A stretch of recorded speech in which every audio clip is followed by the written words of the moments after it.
বিপর্যয়ের পর আবারও উত্তরবঙ্গে মুখ্যমন্ত্রী রিভিউ মিটিং করলেন আলিপুরদুয়ারের হাসিমারায়। দুর্যোগের সময় ভালো কাজের জন্য পুরস্কারও দিলেন মুখ্যমন্ত্রী।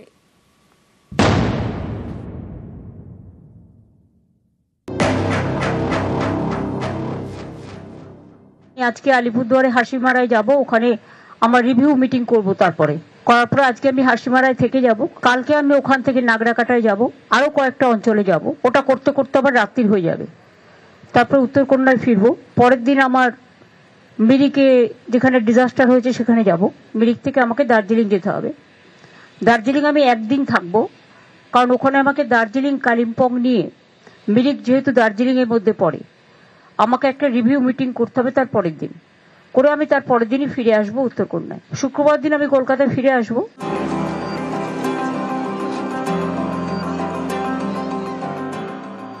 সোমবার গিয়ে বুধবার ফিরেছিলেন, তারপর আবার রবিবার বিপর্যস্ত উত্তরবঙ্গে মুখ্যমন্ত্রী।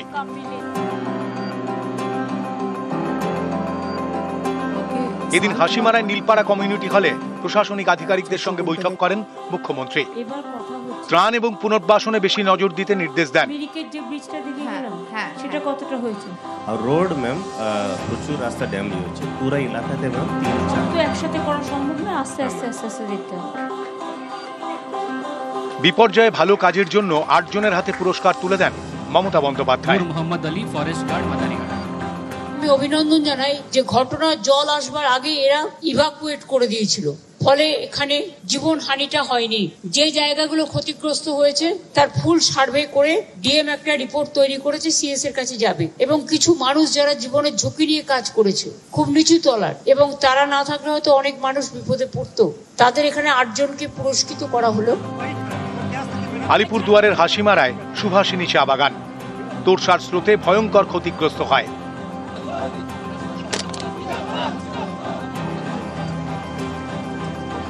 এদিন এই চা বাগানে যান মমতা বন্দ্যোপাধ্যায়।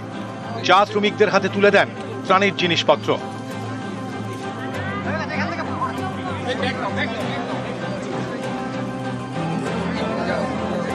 চা বাগান থেকে বেরোনোর সময় এলাকার কয়েকজন মহিলাকে দেখে গাড়ি থেকে নেমে পড়েন মুখ্যমন্ত্রী। তাদের সমস্যার কথা শোনেন, সমাধানের আশ্বাস দেন। এদিন হাসিমারায় একটি গুরুদ্বারেও যান মমতা বন্দ্যোপাধ্যায়। নিউজ 18 বাংলা।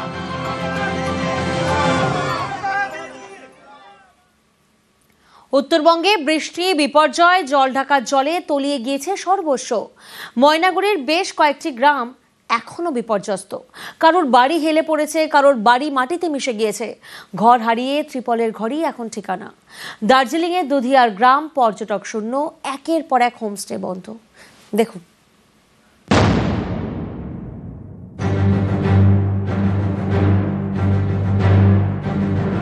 হেলে পড়েছে আস্ত একটা বাড়ি।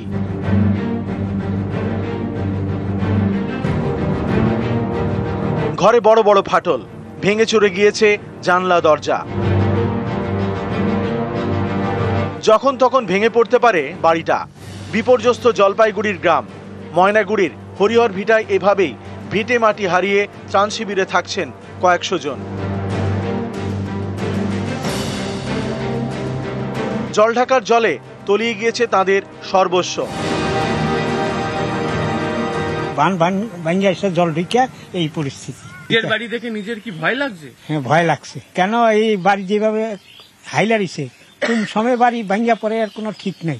সরকার দিচ্ছে, তখন ভেঙে যাওয়া আমি কি কান্না, রাস্তা পুরো কান্না করছি। বাড়িটা ডিগি হয়ে গেছে, ছেলেটা প্রতিবন্ধী, আমার কোনো উপায় নাই, বুড়ো বুড়ি কাজ করতে পারি না।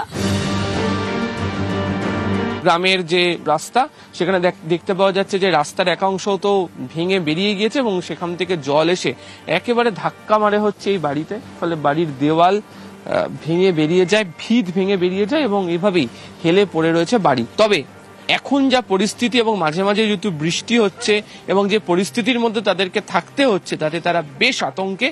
এ কারণেই যে অবস্থার মধ্যেই হেলানো বাড়িটি রয়েছে, সেটা যদি ভেঙে পড়ে তাহলে ফের নতুন করে বিপদ ঘটতে পারে। টাকা পয়সা তো এখন বর্তমান কিছু হাতে নাই। 30,500 টাকা ছিল, ওটাও আমাদের যেদিন বন্যা হয় সেদিন মাকে বের করতে গিয়ে টেবিলে রাখছিলাম, ওটাও চলে গেছে। এখন বর্তমান নিরুপায়, কিচ্ছু নাই আমাদের হাতে। রান্না করার বাসনপত্র শুদ্ধ না, আপনি দেখেন রান্না করে কি পরিস্থিতি, আমাদের কোনো কিছুটাই নাই।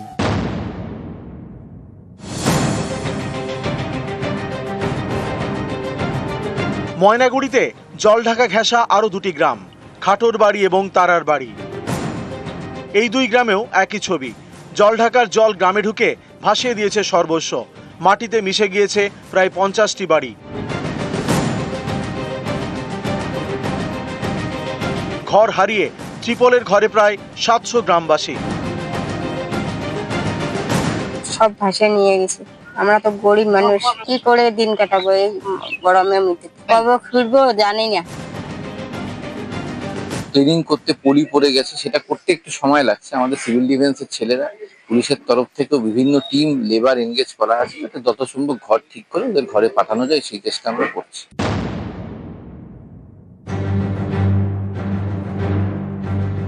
দার্জিলিং এর দুধিয়ায় মালাবাসী বস্তি, এখানে একের পর এক হোমস্টে। সারা বছর জমজমাট। এখান থেকে খাওয়া দাওয়া সেরে মিরিক, কার্সিয়াং, সুখিয়ায় ঘুরতে যান পর্যটকরা। এই মালাবাসী বস্তির হোমস্টেগুলি এখন খাঁ খাঁ করছে, পর্যটক শূন্য। দূর দূরান্তের পর্যটকদের জন্য আশ্রয়স্থল ছিল দুধিয়ার কাছের এই মালাবাসী গ্রাম, আর যেখানে 10টির বেশি হোমস্টে প্রতিনিয়ত পর্যটকদের আনাগোনা ছিল। দুধিয়ার লোহার ব্রিজ ভেঙে কার্যত হোমস্টে বন্ধের মুখে, বেশিরভাগ হোমস্টেতে ঝুলছে তালা। होमस्टे तो सब बंद है, अभी नहीं आ रहा है, ब्रिज टूट गया ना, कैसे आएगा, सब बंद है, टूरिस्ट लोग नहीं आ रहे हैं, रास्ता ही बंद है ना, इधर का बहुत लैंडस्लाइड हुआ है इधर भी, इसलिए अभी एक भी टूरिस्ट भी नहीं। जब ये जो ब्रिज टूटा है उसी से अभी नहीं आया है। और हम लोग चाहता है ये जो स्टील ब्रिज टूटा हुआ है उसमें जल्दी से बांध लगा के वो पुल का पुनर्निर्माण कर दिया जाए। নিউজ 18 বাংলা। 4 অক্টোবর উত্তরবঙ্গে বিপর্যয়, একের পর এক চা বাগানে বিপুল ক্ষতি। শুধু মিরিক মহকুমাতেই 2.5 লক্ষ চা গাছ নষ্ট হয়েছে। মিরিকের দেউরালি, সেখানে কমলা লেবু চাষে কয়েক লক্ষ টাকার ক্ষতি হয়েছে বলেও দাবি।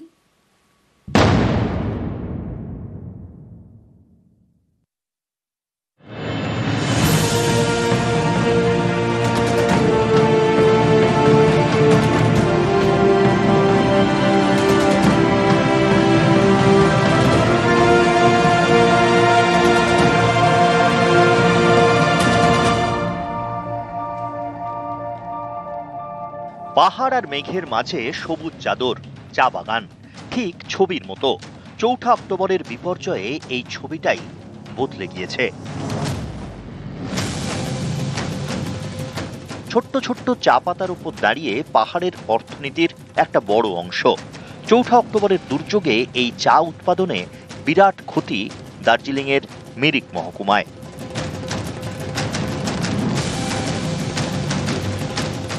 মিরিকে প্রায় 2.5 লক্ষ চা গাছ নষ্ট হয়েছে। থরবু, গোপালধারা, সিয়ক, সাংমা, টারজান সহ বেশ কয়েকটি চা বাগানে ব্যাপক ক্ষতি হয়েছে। প্রায় 30 হেক্টর চা বাগানের জমি ক্ষতিগ্রস্ত বলে দাবি।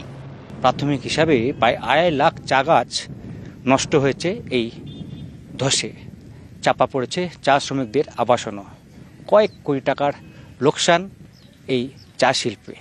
रास्ता तो बहुत ही बंद है, अभी भी मुश्किल से छोटा गाड़ी घूर रहा है इधर रास्ते में, और अभी भी खतरा तो बाकी।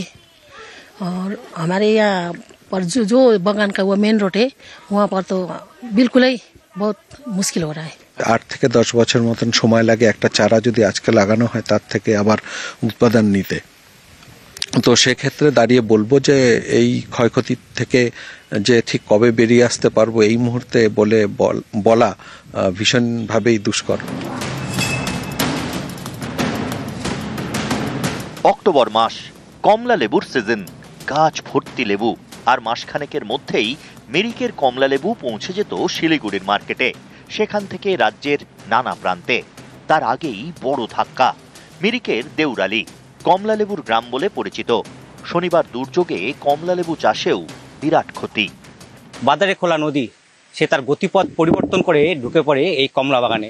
বড় বড় বোল্ডার উগড়ে পড়ে পাহাড় থেকে। বড়সড় আর্থিক ক্ষতির মুখে দেউরালী গ্রামের এই কমলা চাষিরা। শুধু কমলাই নয়, আদা এবং বড় এলাচ যা গোটা রাজ্যে এখান থেকে সরবরাহ হতো, তারও কিন্তু বড়সড় ক্ষতি হয়েছে এই গ্রামে। हम लोगों का मूल सोर्स ऑफ इनकम ये एग्रीकल्चर है। खेती में हम लोग का ऑरेंज सबसे ज्यादा होता है, उसके बाद आता है इलायची और उसके बाद अदरक। जो भी हुआ बहुत अच्छा नहीं हुआ। फलन अच्छा हुआ था, देखा ना इतना बड़ा बड़ा पेड़ में दाना लगा था। अभी हम लोग बेचा भी नहीं था, अभी दिवाली का बाद में बिक्री करता है। अभी तो बिक्री नहीं हुआ था, लेकिन बहुत नुकसान हुआ। মিরিক থেকে অলোক কুমার দের সঙ্গে পার্থপ্রতিম সরকার, নিউজ 18 বাংলা। বিধায়ক হতে মরিয়া, বিহারের ভোটে লড়তে কোটি কোটি টাকার প্রতারণা। এসব করে অবশ্য লাভ হলো না। ভোটে লড়ার আগেই শ্রীঘরে প্রমোটার রাজীব রঞ্জন কুমার অবসরপ্রাপ্ত প্রধান বিচারপতিকে প্রতারণার অভিযোগে গ্রেফতার।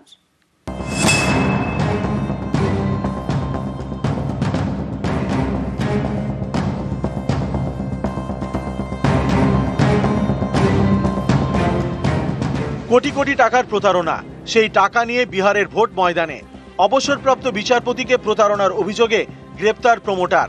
ধৃত রাজীব রঞ্জন কুমারকে জেরায় মিলেছে চাঞ্চল্যকর তথ্য। তদন্তকারীরা জানতে পেরেছেন বছর 15 ধরে প্রমোটিংয়ের ব্যবসা করছে রাজীব রঞ্জন কুমার। তার প্রমোটারির ব্যবসা ছড়িয়ে একাধিক রাজ্যে, বাংলা, বিহার থেকে দিল্লি। এই ব্যবসার পাশাপাশি প্রতারণা, কোটি কোটি টাকার প্রতারণা। কোটি কোটি টাকার প্রতারণা করে 2020 সালে বিহার বিধানসভা ভোটে দাঁড়ায়। নিজের এলাকা সমস্তিপুর থেকে শিবসেনার টিকিট না পেয়ে নির্দল প্রার্থী হিসেবে লড়ে। সেই ভোটে হেরে যায় রাজীব রঞ্জন। 5 বছর পরে ফের সে ভোটে দাঁড়াতে মরিয়া। নভেম্বরে বিহারে বিধানসভা ভোটের লড়াই, সেই ভোটেও লড়ার কথা ছিল ধৃত রাজীব রঞ্জন কুমারের। এনডিএর টিকিট নাকি পাকা হয়ে গিয়েছিল। ভোটে লড়ার কথা ছিল সমস্তিপুরের বিভূতিপুর থেকে। এর জন্য কয়েক মাস আগে থেকেই আখের গোছানো শুরু করেছিল রাজীব রঞ্জন কুমার। তার টার্গেট ছিলেন কলকাতা হাইকোর্টের অবসরপ্রাপ্ত প্রধান বিচারপতি সহ আরো 4 জন। এই 4 জনকে প্রতারিত করে কয়েক কোটি টাকা হাতিয়েও নেয়। কিন্তু শেষমেশ ভোটের ময়দানে নামার আগেই বুধবার পুলিশের জালে। কলকাতা হাইকোর্টের অবসরপ্রাপ্ত বিচারপতিকে প্রতারণার অভিযোগে বিহার থেকে প্রমোটার রাজীব রঞ্জন কুমারকে গ্রেপ্তার করে বিধাননগর পুলিশের গোয়েন্দা বিভাগ। অনুপ চক্রবর্তী, নিউজ 18 বাংলা।